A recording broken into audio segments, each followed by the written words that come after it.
Hello, traders. Hope you're having a great trading day so far. Thank you so much for tuning in. This is AJ on Day Trader Boom or Bust with my watch list and recap for January 20th, 2021. Let's jump right into the watch list. So here it is. If in case you want to catch my watch list when I post it, normally around 9:15, uh, go ahead and follow my Twitter account. It's at AJ Tabayan, and you can also find that in the description. So this was today's watch list. It was a full watch list today because there were so many great looking stocks, gappers, strong catalyst, whole bunch of things. So, when it was so much so that there were even a couple that a couple potentials I felt were serious contenders for solid setups today that I kept on the side off my this list that I posted. In my experience, situations like this where there's a lot of potential stocks in play and where there are stocks that have gapped up quite a bit, gapped one way or the other quite a bit. Today, it seemed that there was a lot that had gapped up. It could make for a difficult trading day. This is because one could get caught up watching too many tickers, too many charts, and miss moves, or for the extreme gappers, I just find it's difficult to determine what direction it may move for the day. So, anyways, let's take a quick look at my list. So, on my primary, I had Baba here, Facebook, and Netflix, all of them on strong news.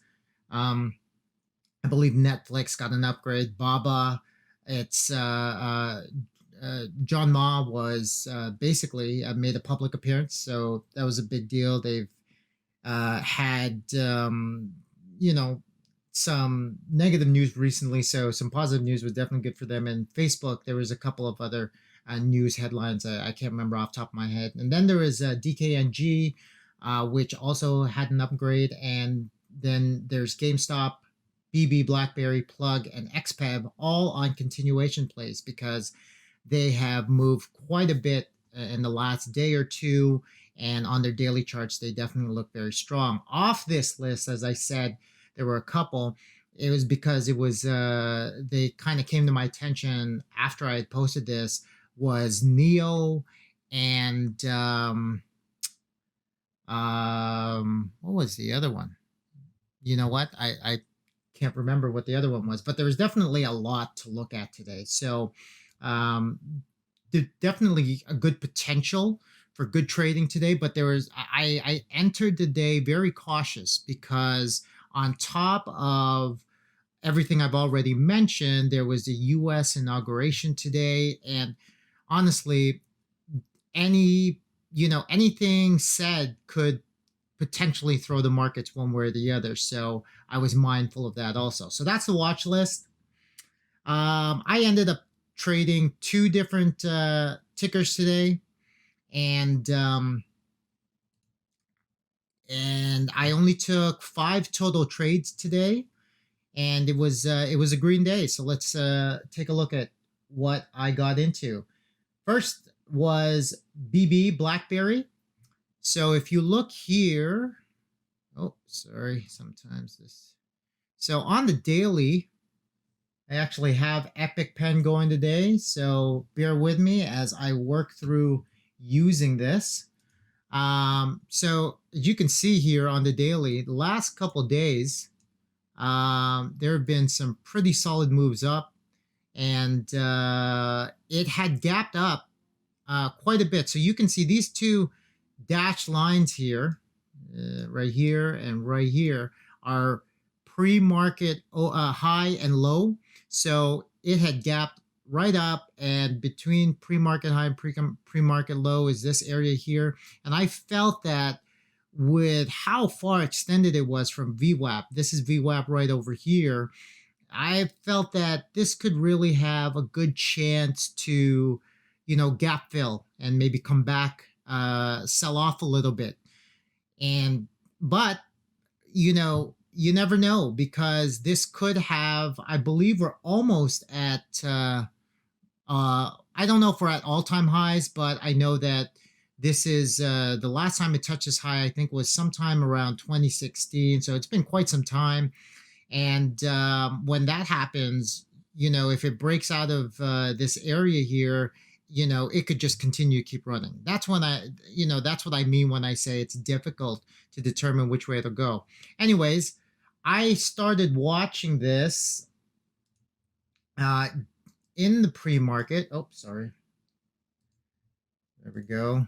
Still learning this Epic pen. So over here, okay, so let's take a look first at this 5-minute chart, actually. So right over here, I started watching it. I actually got up a little late today. So I started watching it right as this upside down hammer started forming on the 5-minute chart. This was also at the R3 level of the Camarillo pivot point. So I wanted to see how it was going to react to this. So this was telling me that it could potentially be weak for the day. And like I said, sell off and maybe gap fill a bit. So that's what I was watching for. I actually almost took this trade pre-market and for this quick little drop here, but I didn't because I'm not comfortable taking a trade so close to market open. That first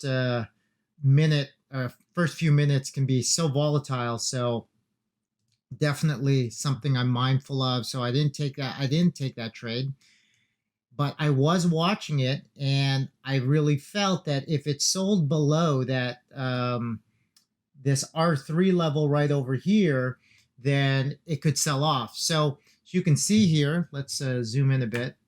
Here on the 1-minute chart,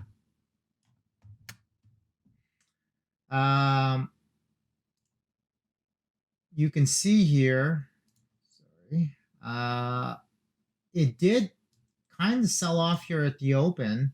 It did sell off below this R3, but it jumped right back up, and I was waiting for this 1-minute candle to close, and I got in a little bit prematurely because it just started to look like the price action just started to look like it was going to be very strong.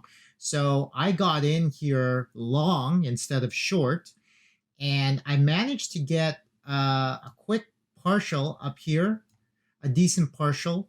But I actually, decent in sense that this was about 1.5 R for me, but I didn't take much off because I thought, well, it's so close to high of the pre-market that if this pushes above this, it could really take off. So I wanted to capitalize on that profit. Unfortunately, as you can see, it immediately sold right back down and ended up stopping me out.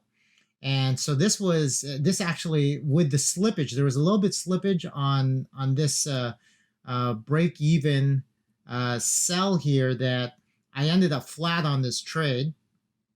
So when that happened, and I thought that there was already some decent profit. So I got a little flustered with that because I was like, maybe should have taken off a little bit more knowing that it was at this high of pre-market level. But so because of that, some old habits jumped in, and I ended up jumping in short right over here. And that was definitely premature, not a very well-planned trade. I didn't really wait for anything to set up once again. It's not horrible because, as you can see, this is a bit of an upside-down hammer, but it is on lower volume over here. And unfortunately, with a bit of a tighter stop during this, volatility, I got chopped out and I got stopped out. And this stop out was actually a full 1 hour loss. So that was a little bit disappointing. So at that point, I took a deep breath and I said, okay, let's slow down a little bit. I really felt that I felt good about this trade despite it not working for me. I was not happy with what I did with this trade. So I said, let's wait for something to set up. So I watched how it would react or respond at this pre-market high level. As you can see, it did throw an upside down hammer on higher volume. And I watched this. I watched as this candle started to form. It actually went right back up, but as it it seemed to be a little weak around pre-market high here, and with this upper wick, I took a I felt that okay, this short could really start to happen here because as you can see, oh sorry, let's move a little bit. Oh my goodness. All right. Sorry. Let's take a look. As you can see, we never went anywhere. This definitely seemed like it was a level even pre-market. Well, sorry for being redundant there. It is pre-market high.